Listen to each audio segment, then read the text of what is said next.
मराठी सक्ती विरोधात रिक्षा चालकांचा रास्ता रोको. कांदिवली लिंक रोडवर रिक्षा रस्त्यावर थांबवत आंदोलन.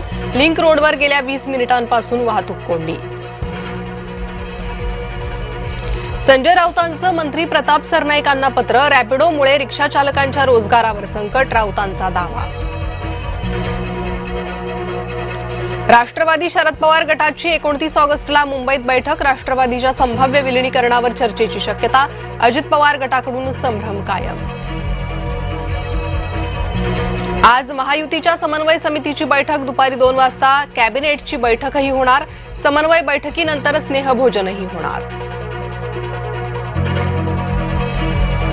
मुंबईतील महापालिकेतल्या गटबाजीवर तोडगा काढण्यासाठी भाजपच्या हालचाली. अमित साटम यांनी बोलावली बैठक. नगरसेवक प्रमुख नेते उपस्थित राहणार. अमरावती जिल्हा स्त्री रुग्णालयातील आगीत 3 बालकांचा होरपळून मृत्यू. नवजात शिशु विभागात व्हेंटिलेटरमध्ये स्फोट. 36 बालकांना वाचवण्यात यश. नागपूरच्या गोधणी परिसरात क्लोरीन वायूची गळती. 40 जणांना उपचारासाठी रुग्णालयात दाखल केलं. अनेकांना श्वास घेण्यास त्रास.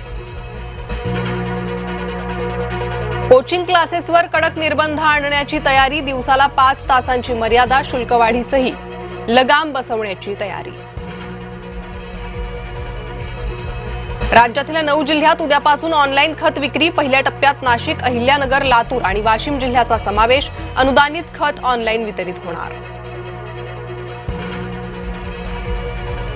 कोयना धरणाची सेंच्युरी. पाणीसाठा 100 टीएमसीवर. पालकमंत्र्यांच्या हस्ते जलपूजन. कोटी भरण.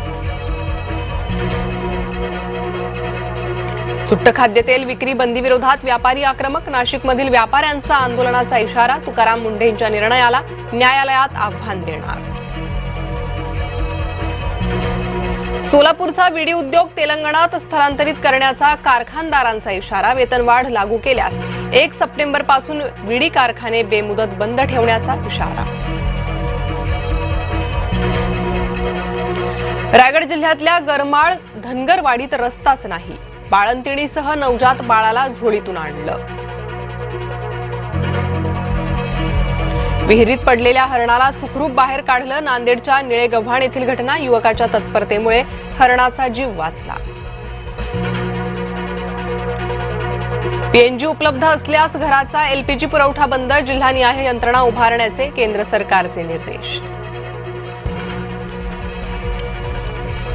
भारतावरही महागाईची धार. तांदळाच्या भावात 11% वाढ. दिवाळीपर्यंत साखर 100 पार जाण्याची शक्यता. तुर्कीची राजधानी अंकाराच्या सीमेवर आगीचं तांडव. अनेक घरं भक्ष्य सोडून एकमेकांवर आदळली. वाऱ्याच्या प्रचंड वेगानं मोठं नुकसान. औंढा नागनाथला श्रावण सोमवारी भाविकांची मोठी गर्दी. श्रीच्या दर्शनासाठी रांगा तर भीमाशंकरमध्येही भाविकांची रीघ.